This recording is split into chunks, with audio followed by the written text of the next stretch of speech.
we're in. What's going on? What's up? Will, my man. It's been forever. There you Cheers. go. Oh, we're Cheers. spectacular over here. What you got there? What are you drinking? Some hot coffee, some espresso mixed in, some caramel macchiato creamer, and some almond milk vanilla. Wow. Well, I just am tired of spending $7 at Dunkin' every day. Oh, no, I hear you. I mean, and I really liked it. I like the espresso. So my mom's like, what do I get you for Christmas last year? I was like, an espresso machine. nice. So we're just out here baristaing it up every day. I'm pimping our customer Oslo Coffee up in New York. Yeah, man. They sent me this, man. I love this mug, and they sent me some of their coffee. It was fantastic. I can't afford to buy it on the regular though. I don't know, a few months ago, I got so tired of like buying coffee, cleaning the coffee maker, doing all this stuff. And I love coffee, but I will admit I'm drinking this is instant coffee. like the Dunkin' that you buy in the thing. I mean, like 2 teaspoonfuls and hot water. Like it's just black. Mm-hmm. Gangster. Yeah. Damn. Tell me you're a gangster without telling me you're a gangster. Seriously. It's you know what happens though is when I go somewhere, like if I'm at a coffee shop and I get a coffee, it tastes so freaking good. It's because like this is what I drink on the daily. But yeah, we are, man. You're like that $2 coffee. You're just like, yes, give it to me. It's so good. It's phenomenal. That's right. Well, hey, okay. So introduce yourself. Okay, so my name is Lauren Grisham. I work for Jefferson's Restaurants. We are a small franchise over 5 states. Our company owns 12 out of the 35, and we have 4 stores in Alabama, 4 in Tennessee, and 4 in Georgia. And where are you? I live in Chattanooga, Tennessee. I kind of live in the middle of all of our stores. So I'm about 2 hours to any of our stores that I need to be at. But luckily for me now, I don't have to be in the day-to-day physical operations in the stores. I am calling myself the Wizard of Oz these days. I sit in front of the computer and send a whole bunch of emails and follow up and make sure everybody's in process and that our numbers are good and all the things. Also, they probably think of me more as the team mom than the Wizard of Oz, but team mom, I like it. How many team members you got, Mom? Oh, we just acquired a new store on Monday, so I think that puts us at about 600. Wow. 550, 600, 12 restaurants. Not too shabby. Yeah, we obviously looking for more. Shameless plug. But yeah, we're rocking it. We've got kind of our leadership team, and then we have regional managers in each state, and then we have general managers at each location, and then we have managers underneath them. So what you say, you're looking for more Jefferson's locations? Or we're looking for more Jefferson's locations. We're looking for more managers. We're looking for more teammates. We're looking for all of the positions. Gotcha. But yeah, we are continuously looking for new locations to put a Jefferson's. And our model is kind of like, we love a second generation restaurant.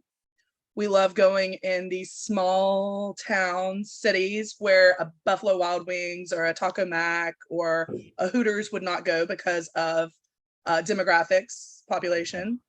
And we like to come in there and be the local wing, oyster, burger place. Wings, oysters, and burgers. Yeah. So we do oysters on the half shell, which is a differentiator amongst kind of other wing restaurants in our segment. I'll get them twice a week, fresh, flown in from Bon Secour, Alabama. So we do the Gulf oysters. We do them. We do oysters fried. We do them broiled, and we do them raw. Gotcha. from Alabama. And I mean, okay, so I'm going to ask a dumb oyster question. Do you do them all year? We do. Um, You know why I asked that question? because you're only supposed to eat them in months that end in R. Yeah. Is that what you're gonna say? That's what a novice oyster person says, I'm sure. So I'll ask, like, help me out with that. So, I usually leave those kind of things up to our distributor. But yeah, so we get them, they move around, but our oysters now in the months that end in R, those good months that you're supposed to eat them, they're bigger, they're fatter, the shells are bigger, everything about them are bigger. And the other months they're kind of small. Personally, I like them small, so that's not a huge deal for me. Funny story, never ate an oyster in my life until I started working with Jefferson's.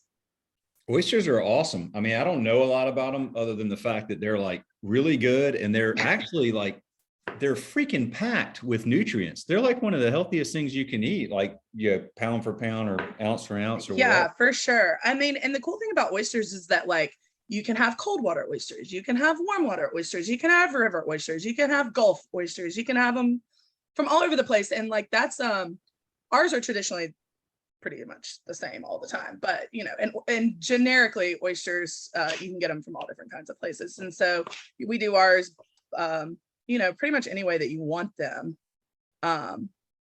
with all the toppings, or fried on a po' boy, or suck it out of the shell raw. Yeah. Okay. Yeah. Moving on. No, I like all those ways. I mean, you're kind of making me hungry for some oysters, although I gotta find a good, we need a Jefferson's here. Can you bring one to Waxhaw, North Carolina? I mean, honestly, I would love to move out there. About as far east as Jefferson's is now, it's probably like Murfreesboro, Tennessee. Okay. I think Greenville would be a great place. I think Spartanburg would be a great place. Yeah, those are bigger though. You might have like more of the I don't know. I mean, maybe you don't. I don't know. When you say small town, like what's that? Like what I mean, we're not like, we're in Brentwood, Tennessee. We're in Manchester. I mean, not like super, super small, but probably less than, I don't even know. Okay. Less, yeah. Well, do you okay, so Double Dip Brands is the name of your company. So Double Dip Brands owns all of the LLCs that own the individual entities. I got it. Okay. Okay. So it's Jefferson's Restaurants at the end of the day. And did you what's your background? How did you get involved with Jefferson's? So it's kind of I'm going to give you a short version of a long story. I went to college at a small university in Alabama called Jacksonville State. And there we go. Okay. So I lost you right at the beginning. So you went to Jacksonville State. I went to Jacksonville State University in Alabama. That is where the first Jefferson's was ever at. First Jefferson's. Hung out there in college. It was like the place to go. Graduated with a PR degree. Went back home to Carrollton, Georgia, where I'm from. Did an internship that turned into me working in the healthcare industry. I was like an executive assistant for 6 years. That was fun. And then my dad retired early, and always kind of wanted to own a restaurant. And so he bought one in Albertville, Alabama. And then he bought another one in Alabama. And then I was kind of like, interesting. Yeah, Jefferson's. Never had been in the restaurant business. He'd never been in the restaurant business. I've never been in the restaurant business. Then I was kind of like, I'm just going to go work for my dad. This will be so easy. Like, screw this. I'm 27, 26, 27. I was like, this hospital stuff, overrated. So I moved to Oxford, Alabama, where that was his second location, and literally kind of came in as like supposed to be a quasi boss, but had never even served before, never been in a commercial kitchen, never anything. So I really had to learn it from the ground up. And honestly, one of the first things that we did was get on ScheduleFly, because neither of us knew how to really, do the operations of a restaurant. He'd run several different companies and been on, he knew how to run a business, but just the inside operations of the restaurants and how that goes and all the politicalness that comes with it.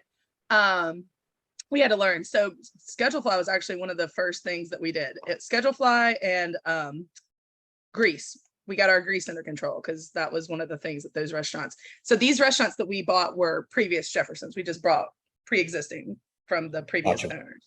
Okay. And then one thing led to another, and over 7 years, there were 5 stores that he ended up buying, and I was director of operations. And then in January of this year, 2022, he sold to some twin brothers. They're young. They had 8 stores, and they had each worked for corporate Jeffersons and then bought their own. One of them, David, actually was the director of operations for my dad's team for a little while. They ended up going to business together, and then they bought my dad's stores.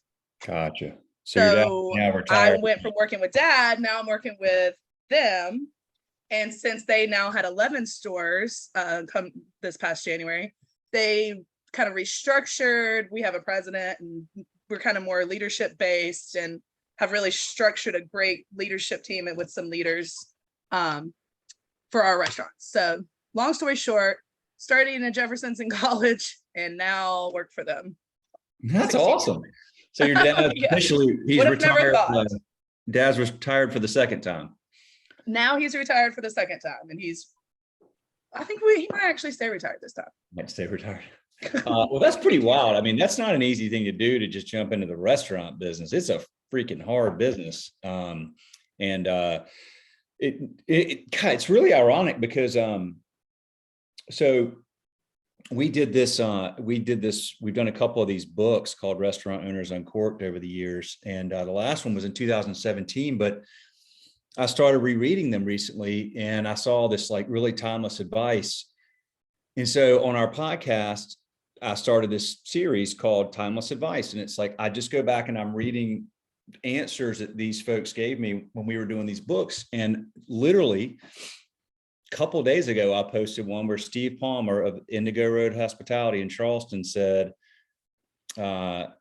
the advice I'd give anybody that wants to get into a restaurant is go work in one first, because it is a grind. And he said, even if you've been successful in other businesses, this is a whole different beast, and it's really challenging, and you have to really love it. So kudos to you and your dad and the crew there for, being able to make that transition, because it really isn't easy. And if you haven't done it, it can be, it can be exhilarating, but it can also be just overwhelming, I would imagine, at times.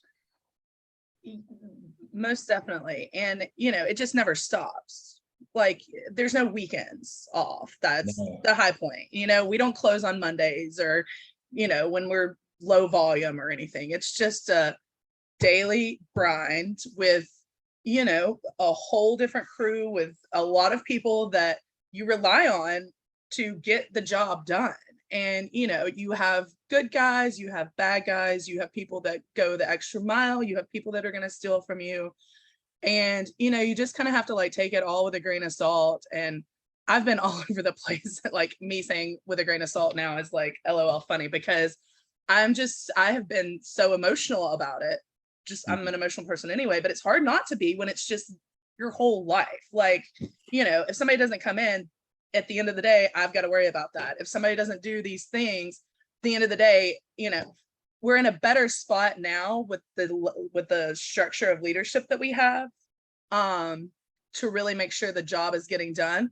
But that doesn't get to happen for the people that have one restaurant or a 2 off or a 3 off even. I mean, we're blessed because we have, a 12 operation system that we can put these good people in place and processes in place, and then really follow up with processes and use these third-party tools like Schedulefly and iAuditor and all these things that we do to keep the ship running. And at the end of the day, it's about processes. We're throwing out all these, we use a lot of sports analogies, and we're throwing out all these plays, and y'all just have to run the plays that we call. Nobody's like asking you to reinvent the play or for you to be the, super head coach.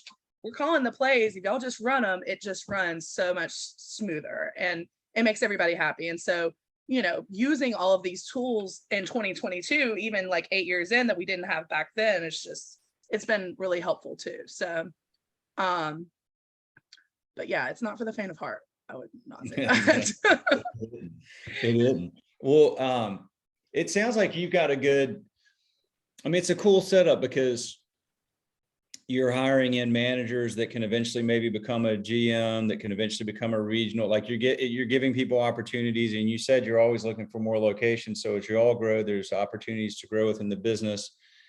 And, you have a really nice structure to enable folks to do that, which leads me to my question is, it's been really, really hard the last few years to find good people, particularly good managers, and keep good people. I know maybe that's, softening up a little bit now, but tell me about that process for y'all, and who, what kind of people do you look for, and how do you try to, give them opportunities so they want to be a part of your team for a long time?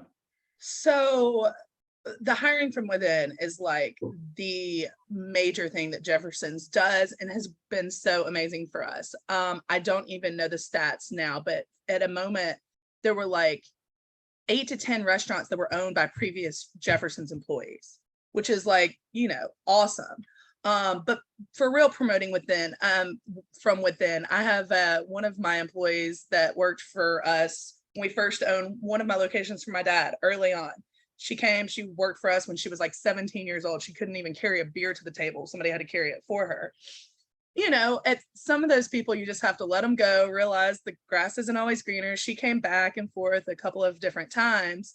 But when we were opening one of our last restaurants, she reached out to me and was like, are y'all opening this? And I said, yeah, I'd love to have you come back and work for us. She came, opened that restaurant with us. Now she's kind of managing 2 of our restaurants. So, I mean, it's allowing people to go to fly when they need to fly.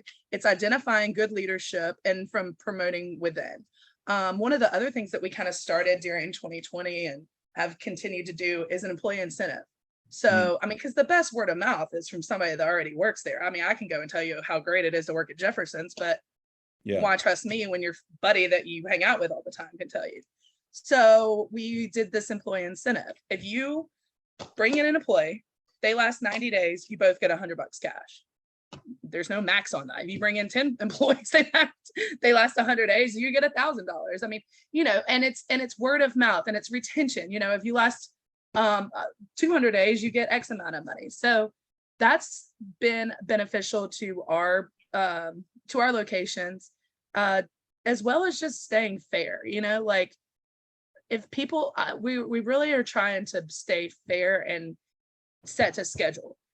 Here's the deal. If you put in when you're available to work on schedule fly, if you fill everything out correctly, then I'm not going to schedule you if you aren't available. But if you don't follow our processes, if you don't put in your schedule, if you forget to ask off, or if you don't get the shift approved or whatever it is, help me help you type of deal. So those things have been helpful for us in terms of just like scheduling and making sure that people are showing up when we need them, because if everybody just continues to do their job, it makes it so much more helpful. So follow the plays. Yeah. Follow the plays.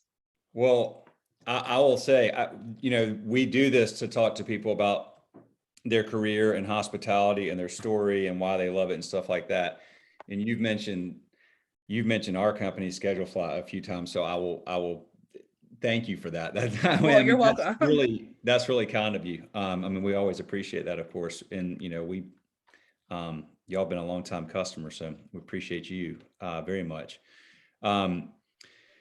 What about benefits and things like that? Like, what are some of the things that y'all do or that you're considering doing to try to, continue to add value to, the people that are there on the team for the long term? And I mean, that's been a big topic the last few years, is trying to make restaurants trying to give, and it's hard, but trying to find more of the benefits that people might, say, hey, I'm going over to this corporate job because I need all the, healthcare and whatever else. Like, what do y'all do?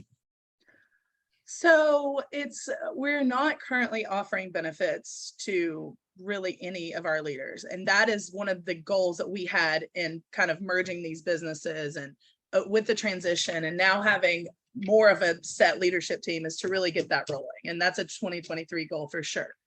In terms of,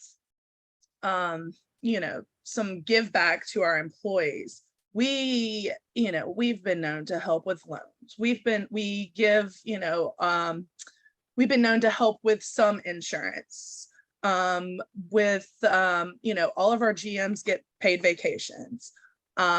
Even some of our managers, our longstanding managers, that's not a GM, but it's kind of on a case by case basis. I probably should put a process around that.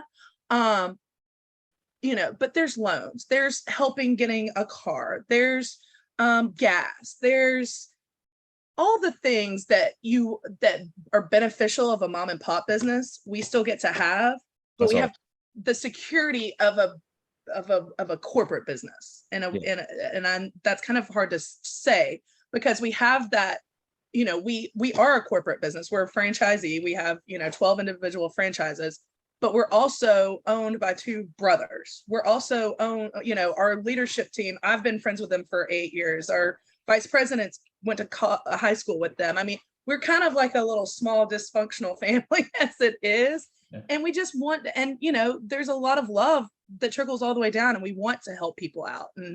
And I think that that's a differentiator with us, is that, you'll see our leadership teams in the stores. You'll see us come through and do a franchise inspection or QBR. You're going to see us, you're going to hear from us. They send emails out every single day telling us, the sales and the wage and everything. And we respond back. I mean, it's not just like LG, the Wizard of Oz. Yes, she's out there, but she's also going to pop in too. So yeah. I think that people like that. They like we're not just like on vacation all the time. It's like, yeah, we're out here opening stores, helping open stores, closing stores, bartending when the need comes. So I think that means a lot more to people than anything else. I mean, I can give you a free Dunkin' card, or I can give you a pizza party because you worked late, but just the support is what I think that people really enjoy.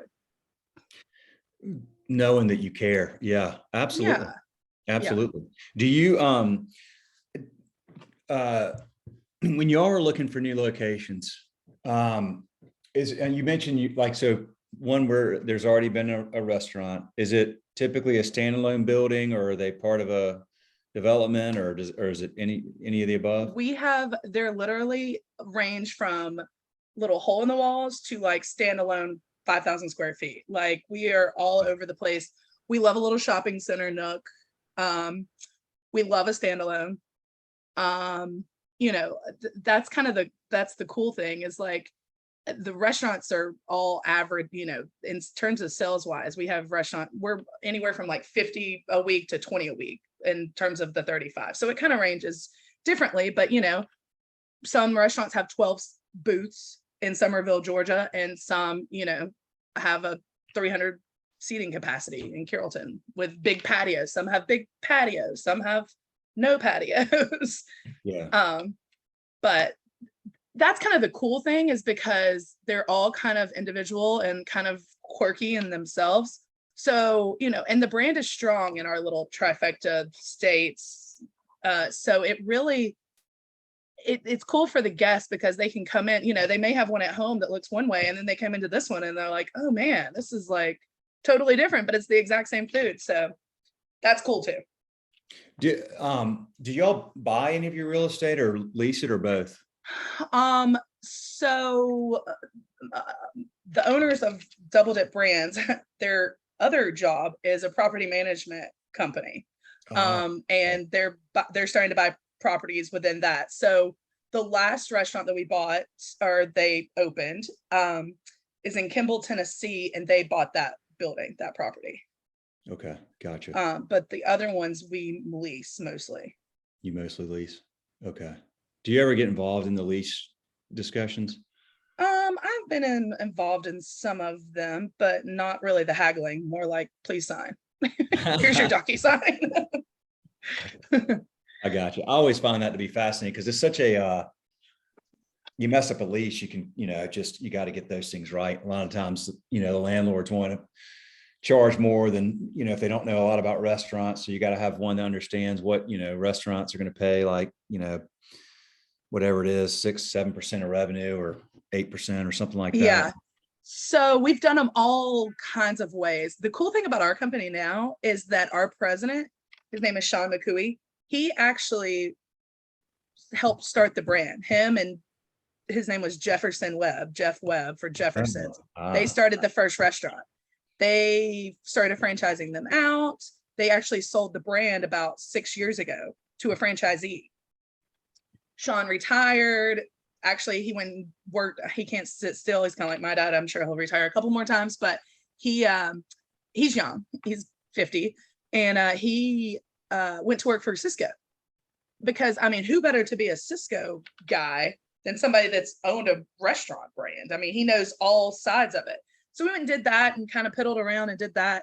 And then when we restructured this Double Dip team and the locations were brought on for the guys, Sean is back and he's our president now. So it's been really cool. He's just brings so much knowledge from the franchisee side, the franchisor side, the vendor side, that it's really the trifecta, and it's really helped us in terms of like cost savings, managing contracts. I'm kind of getting off on a tangent, but like being a corporate company, we call them JFS, Jefferson's Franchise Systems.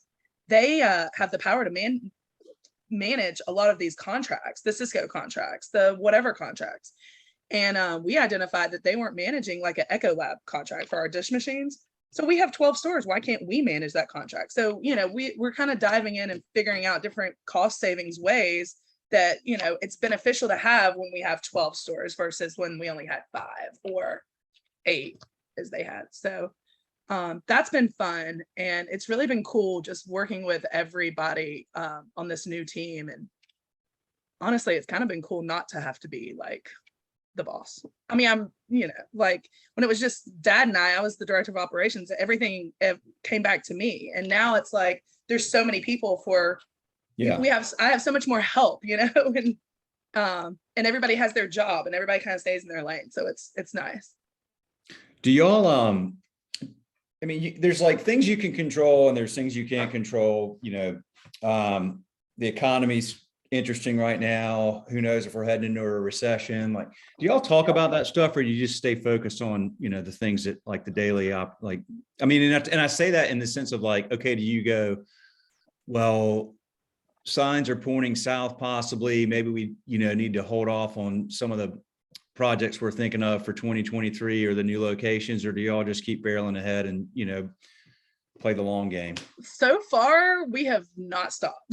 We are playing the long game. Yeah. The benefit kind of like, well, with 2020 and just the last 2 years, our niche, we're already set up for good to go.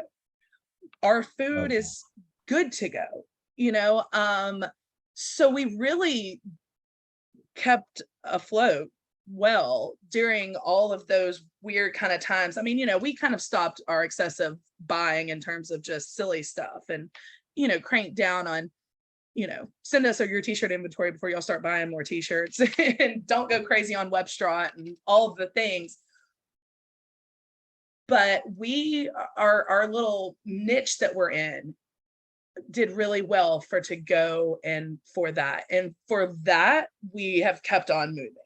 Yeah. I think that if we had done not as well during the pandemic, it might have been a different story. But all the franchises did pretty well in terms of just keeping sales going on top of the PPP and stuff. Yeah. But yeah. What do you have on your, like, what's your big thing that you're focused on right now? So the biggest thing that I am focused on is the new transition. So like I mentioned earlier, we just took over operations of our 12th Jefferson's location. It's in Scottsboro, Alabama. And so now I'm focused on getting the permits in our name, getting an ABC license in our name.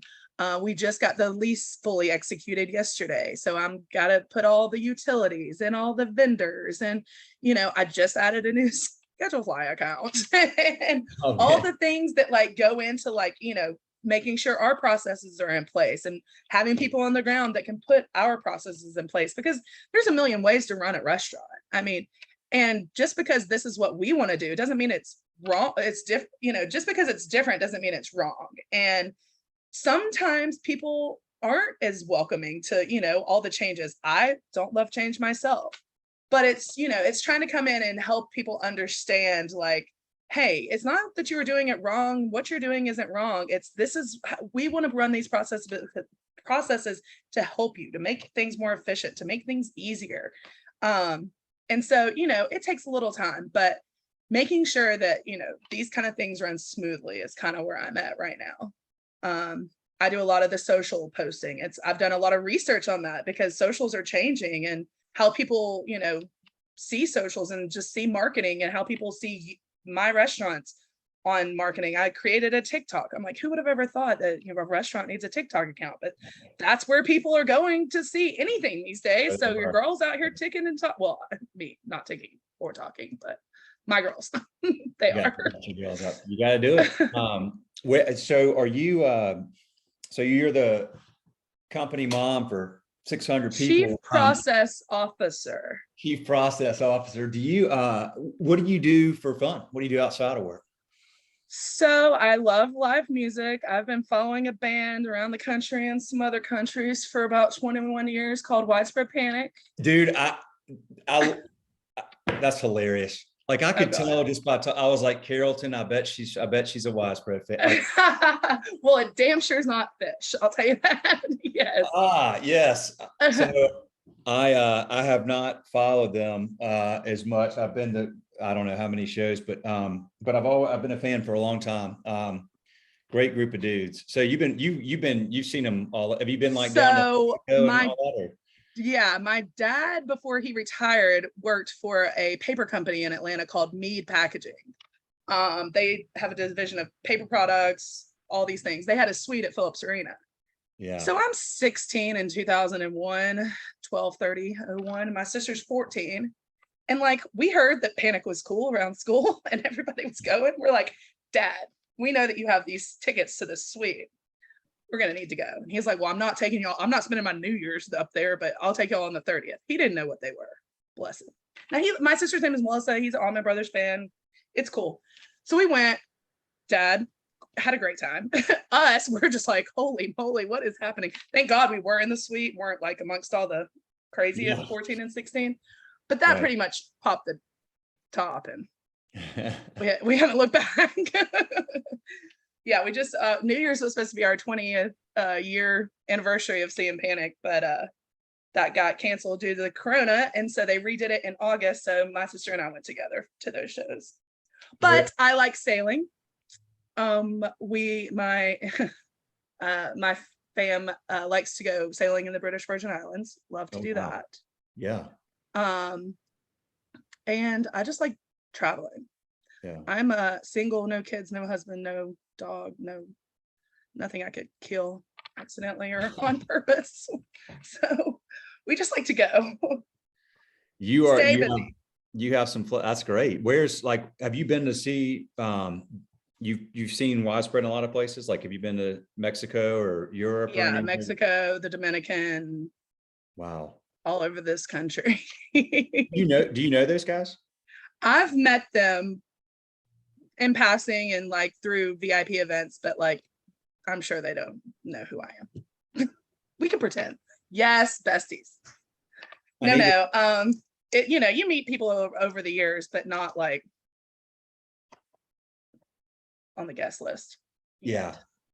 Yeah, well, I need to connect you with a buddy of mine. I was at my 30th high school reunion to age myself in the spring, and I had a where's my I don't have it with me. I had a Nikon camera, and he's like, you know, most people have their iPhone, and I had his camera. He's like, why do you have that, dude? Are you into photography? I'm like, no, man. I have a flip phone, so when I'm going to go take actual pictures, I have to take this. I'm like, oh, really old school. You know what you could do? You could just get one phone. It's like an iPhone, and then you could take pictures on your phone. It's crazy. I had one. I had an iPhone 11 2 years ago. I took it into the Verizon store. I told the guy, I don't want this anymore. I want you to give me a flip phone. And he laughed at me. And then I was like, I'm serious.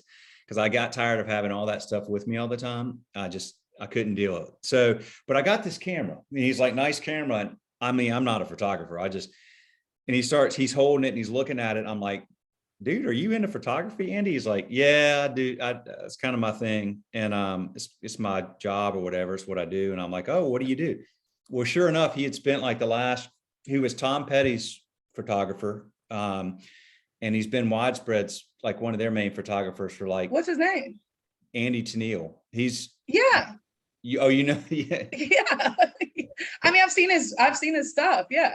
I need to connect you with him. He knows him like he knows him well. Because I asked him, I said, this is the people that aren't in a Widespread be like, all right, I'm out on this episode. I don't care.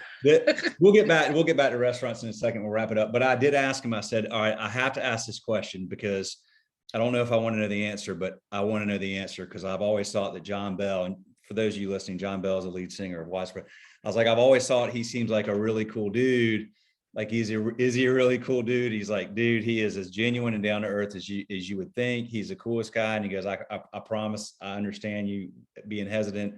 I've met some of my music heroes. Some of them are amazing. Tom Petty was. Some of them are complete, not what you see. They're totally different in public. Yeah. And you're like, what in the heck? He's like, John Bell's great. So that made my day. I was like, all right, that's cool. But I got to connect you with him. Maybe you can, Absolutely. We're out here trying to make all the connections.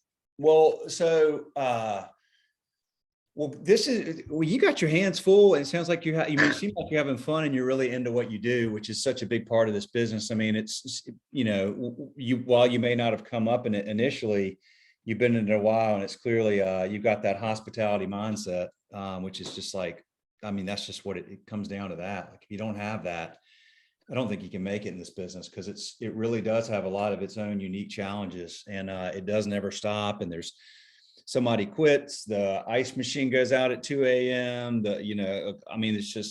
It's always something. So I always tip my hat to those of you that do what you do. We're very fortunate and proud and thankful to serve y'all. But I couldn't do what you do because I couldn't handle it. It's just like so much. So I have like a lot of respect for folks like you and the 600 people that work there, and appreciation for it, because we need great people running great restaurants, because that's where we spend, our awesome occasions in our lives.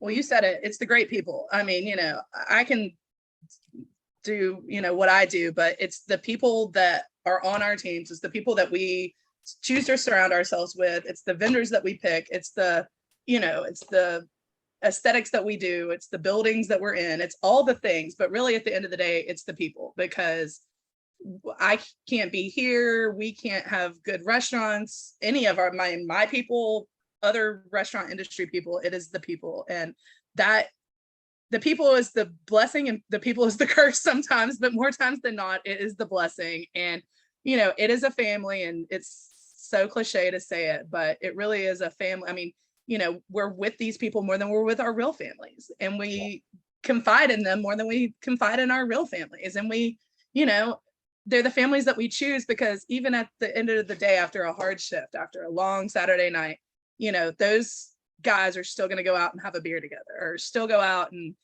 go shopping the next day, or whatever it is that they like to do. And so we love to see that. We like when people want to work together. We want you to hang out as much as you can, because if you're happy, we're all happy. So the people is what makes it.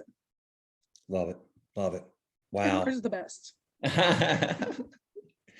Well, Lauren, we've talked plenty of times. It's good to actually see you, and I know. I appreciate you. And is there anything I can do for you while I got you? Hold on, I've got a sweat. I should have worn this the whole time. Oh, yes. I love the camo ones. Those things are the most popular. Oh, yeah. We're out here. That's funny. I actually put mine on earlier, and I was like, man, I got my black Johnny Cash shirt on. I'll do the black hat. But I like the camo ones the best. I like the camo too. The camo and the blue jean, it's working. Yeah, absolutely. You probably need hunter vibes.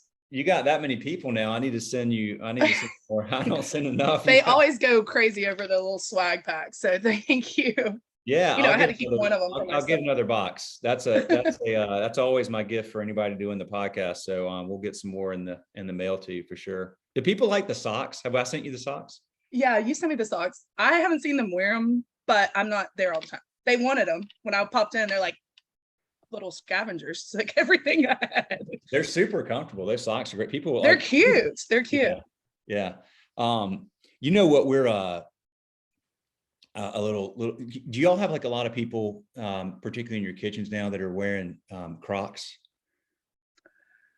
Or do they wear Vans, or what do they wear?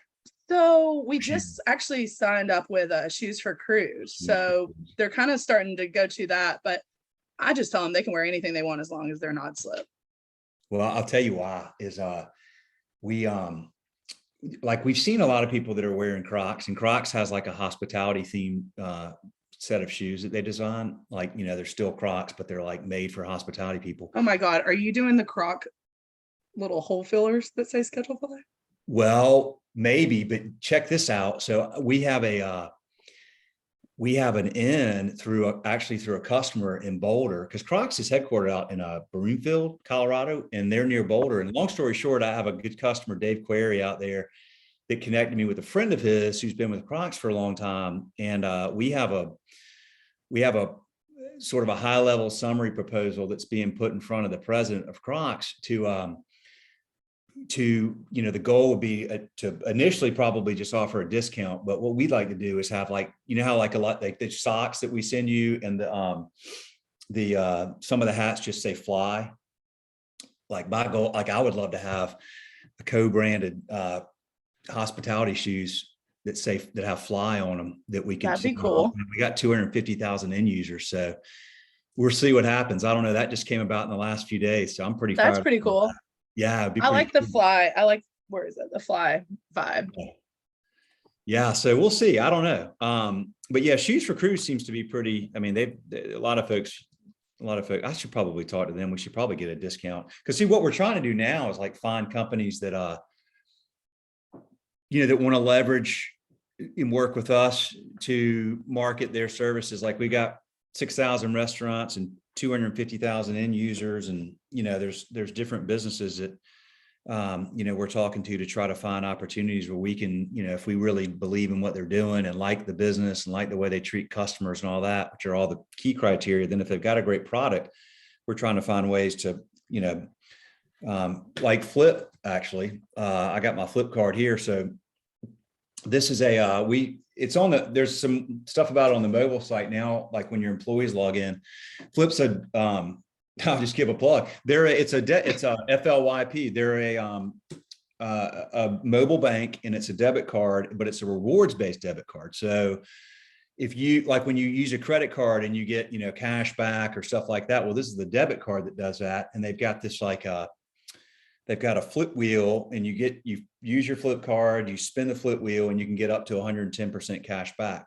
I mean, which is rare, but but you could get 1%, 2%, 5%, and they got flip coins and stuff so that you can like compile those and, win prizes. But it's really cool because they're really focused on hospitality, because they feel like a lot of people in hospitality are underserved by their banks. Banks are, like overdraft fees, ATM fees. You got to keep a certain amount in your account to not pay a fee. And these guys are like, forget that. Like there's no ATM fees, there's no overdraft fees, there's no minimums. Your account's free. And then we got this deal with them where if you put $100 in and spend, like once you spend $100, you get $20 just, deposited in your account from them. So that's kind of our first entree into that sort of partnership type thing. Something else that our people are just like dying over is and this might be a cool feature for the Flip, is the get paid early. They're doing that. If payday's on Friday, Yep. whatever cards are paying them on Wednesday. Because they'll be like, LG, my check's whatever. And I'm like, how do you know? Payday is not till Friday. Like, oh, chime or whatever it is. But that's something that the kids are liking these days. Tell them about this. It's if they go I to will. the if you log into the mobile site, like if you go into mobile, at the bottom of mobile, there's a link to this, but it's flipmoney.com. It's FLYP, but they can, if they get direct deposit onto their flip, they can get it like 2 days early, because there's that float from when you all issue it to when it actually gets deposited typically. Plus Okay. you can get people, there's no credit check, it's debit card, right? So it's, but you can get people off of checks and get them on this thing. And then, you know, so check that out. And if you want to, like, I mean, the guys from Flip are here in town where I'm in Charlotte, south of Charlotte, but I know them. Great people. That's like so huge for us, like, you know, because like our relationship with y'all and our customer service is so big. So we don't do anything, like, I don't care how good a product is. Like if the company behind it are not awesome and doing it for the right reasons, we just forget it. So we're real careful about that stuff, but we're really excited about Flip and what they're doing and who their target audience is, and they're genuine about it. So if y'all want to learn more, the founders, I know them well. We can hook you up with them. They can give you some stuff to share with your team, whatever. Okay. It could be a good benefit, but anyway, but that's kind of what we're doing. So, you know, anything you ever think about, like, I mean, we talked to, like, 401k is a big thing that people are trying to do. And we've talked to S&P about that. They have that's kind of hard. I mean, but we're trying to find ways that, like, our customers, I mean, y'all are a bigger customer from us. Like, you got 12, you know, we don't have many that have as many or more than you. So none of our customers have buying power, you know, so we're trying to figure out, like, how do we leverage the 250,000 people to give them buying power, like, or to give them something cool, like, hey man, you could get these co-branded, co-designed Croc shoes for, you know, 25% off retail or something like that. You know, we're trying to find ways that we can add value to y'all outside of just our core product. Yeah, no, I think that that's great. Like I said earlier, I mean, you know, we have the benefit of working with numbers, but a lot of companies don't. And so I think that that's awesome that y'all are trying to do that for, you know, anybody that doesn't necessarily have the numbers or wants to get the numbers, but needs help doing so. So that's awesome. Yep. Well, I'll tell you what, I'm gonna let you roll, but I appreciate you. And thanks. Kindred spirits on Widespread. I had a feeling. I don't know why. You just can't hide it. There's nothing even heady around here that you can see in the background. But you're from Georgia and you're about it, you know, and, like, I mean, you're a lot younger than I am, but I knew that, I just had a feeling. I don't know. It's a vibe. It's a vibe for sure. Sure is. Well, thanks, Will. I appreciate it. Appreciate you very much. Anytime you need anything, let me know. Thanks. All right. See you. See ya.